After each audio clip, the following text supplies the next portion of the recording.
স্বামী হারাইছি, সন্তান হারাইছি, পুরা ফ্যামিলি হারাইছি, মা বাপ সব ত্যাগ করছি।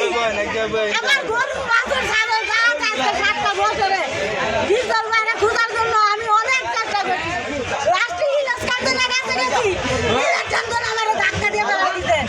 রাষ্ট্রের সাবেক খানের কাছে গেছি, কি কইছে আমার জানান? আমার বোর্ডিং এ নিয়ে রাত কাটাবো।